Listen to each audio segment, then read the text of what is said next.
Olá, meu bom dia a todos vocês, meus queridos irmãos. Esta manhã de domingo, estamos juntos para estudar a Palavra de Deus, através do nosso guia de estudo, a nossa lição, que tem como título Enfrentando o Passado. Muito bem, nós estamos estudando sobre a história de José, mais conhecido como José do Egito.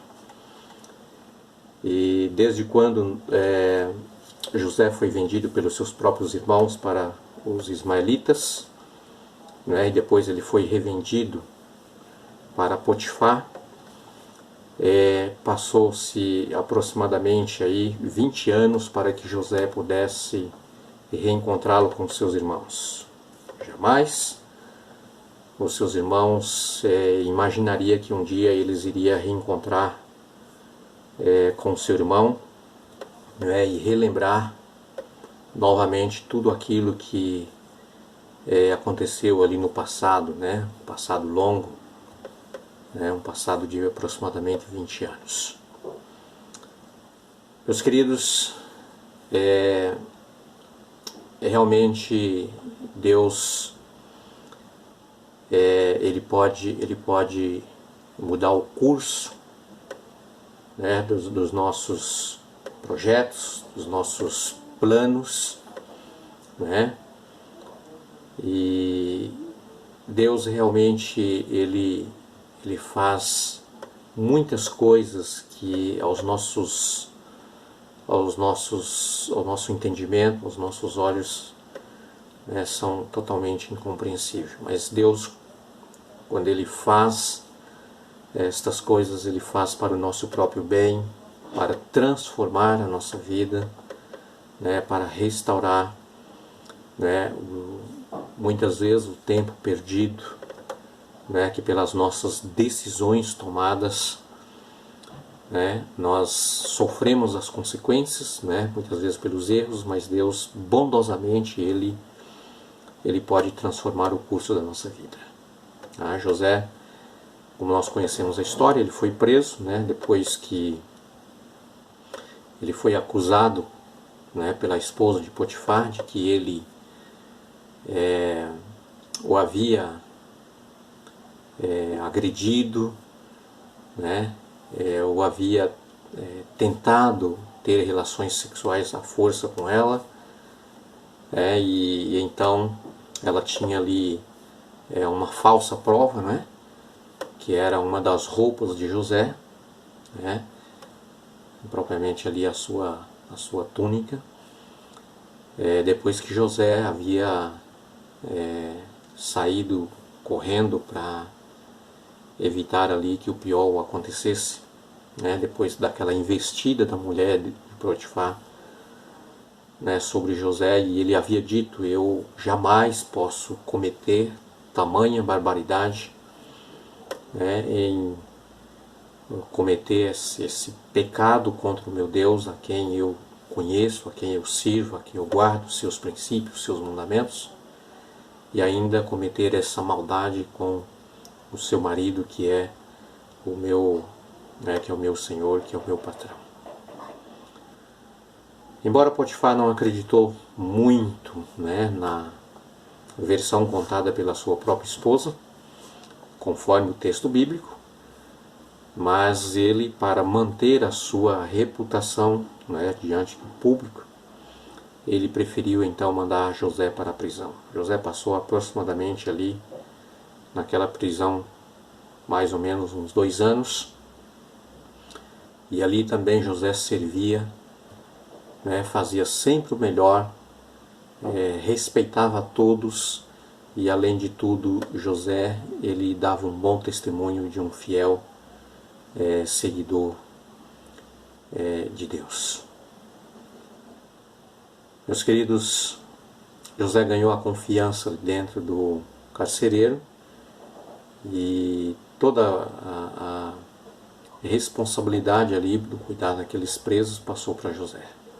José fazia sempre o melhor aonde ele estava, e na medida do possível que ele podia, ele fazia né, exercia as suas funções sempre da melhor maneira, assim como Deus nos ensinou, né, se for possível, caminhar uma milha a mais. É assim que Deus ensinou que nós devemos servir, né, uns aos outros, servir propriamente os nossos patrões e servir também o nosso Deus. José ali, ele interpretou o sonho de dois carcereiros que estavam ali, no dia que eles sonharam, né? E o copeiro, ele foi restituído conforme a interpretação de José, novamente ao cargo de copeiro diante do rei. Ao contrário do padeiro, ele foi condenado à morte e foi então enforcado. Passou-se o tempo, né? E um dia Faraó ele teve um sonho e ficou muito perturbado com o sonho que ele teve, né? No sonho ele viu que ali às margens do rio Nilo, né, 7 vacas gordas foram devoradas por 7 vacas magras e também 7 espigas de uma plantação, né, carregadas de grãos, espigas muito bonitas e grandes, estavam sendo devoradas e destruídas por 7 espigas pequenas, né, queimadas pelo sol, e poucos grãos xoxos ainda. E ele não entendeu muito esse sonho que ele teve, ele ficou muito perturbado. Aquele copeiro lembrou então de José naquele momento e disse: olha, lá na prisão, um rapaz, um hebreu, ele interpretou alguns sonhos e aconteceu realmente como ele disse. E José foi chamado então por Faraó, e Faraó disse: olha, eu ouvi dizer que você é o interpretador de sonhos, né? E contou para José toda a história do sonho que ele teve ali, né? A respeito das 7 vacas gordas e as 7 vacas magras, e também das 7 espigas de milho, né? Ou de um outro grão ali, que aquelas grandes espigas estavam sendo devoradas pelas espigas pequenas. José disse: na verdade, eu de mim mesmo nada posso fazer, mas eu conheço um Deus que eu sirvo, que ele pode interpretar o seu sonho. Meus queridos, o ponto importante aqui, algumas lições que nós precisamos tirar para a nossa vida. Nós precisamos conhecer esse Deus. José conhecia Deus, ele tinha um relacionamento com Deus. José, ele tinha um convívio íntimo com Deus. Deus não era uma força, Deus não era simplesmente, né, um Deus pagão como era conhecido pelas culturas pagãs, né? Deus era um Deus, o Deus grandioso, o Deus criador de todas as coisas, o Deus onipotente, onisciente, onipresente. José conhecia muito bem esse Deus. Por isso ele disse: eu conheço o Deus que pode interpretar esses sonhos. Senhor, disse José, Senhor, rei, na verdade as 7 vacas gordas que estão sendo engolidas pelas 7 vacas magras e também as espigas, não é?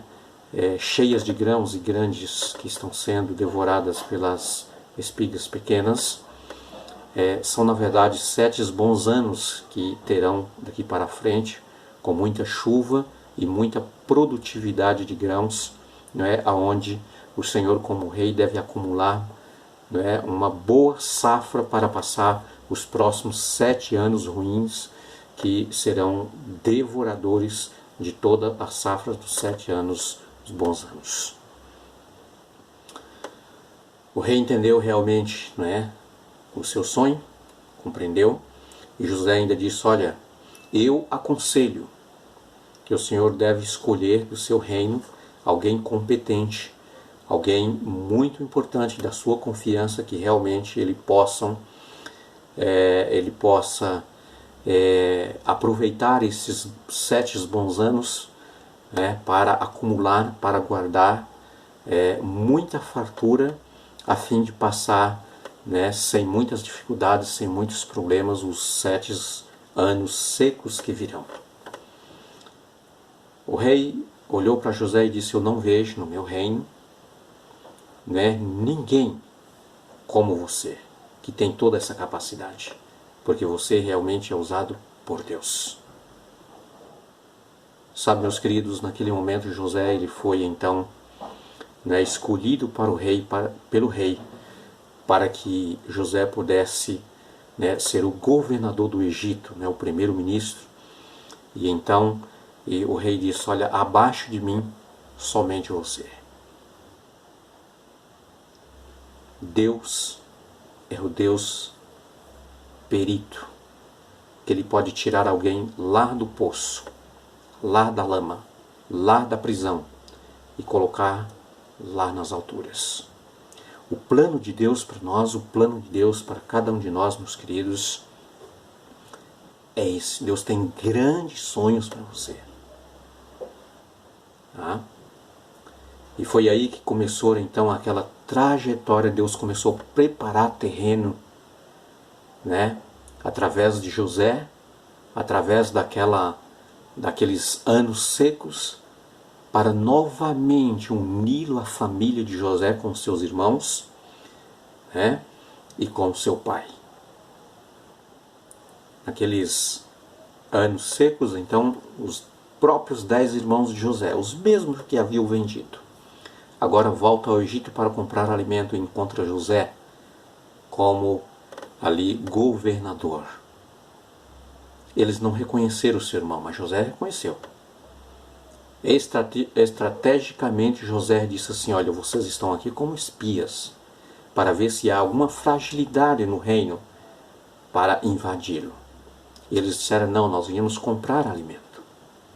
Nós estamos passando necessidade, estamos passando fome na nossa terra em Canaã. E José insistiu com eles que eles eram espiões. Mas José sabia muito bem que não era. Mas ele usou de estratégia. Ele diz: um de vocês vão ficar preso. E os demais poderão voltar levando comida para os seus familiares. José, ele fez tudo isso para que eles pudessem voltar outra vez. E assim foi acontecendo, meus queridos. Nós vamos ver no decorrer da lição desta semana, Deus preparou esse campo, esse terreno, a fim de que Deus pudesse operar um milagre naquela família, transformar aquela família. Deus tinha grandes planos para eles. Deus tem planos extraordinários para você. Deus pode fazer um milagre na sua vida. Creia nisto. Confia em Deus como José confiava. Como José conhecia Deus, conheça esse Deus que pode fazer um milagre, pode transformar a sua casa. Meus irmãos, que Deus te abençoe, que você tenha um ótimo dia e que o Senhor Deus resplandeça o seu rosto sobre ti e tenha misericórdia de ti e possam transbordar o seu coração da sua paz. Fique com Deus. Tenha um ótimo e abençoado dia. Em Cristo Jesus. Amém.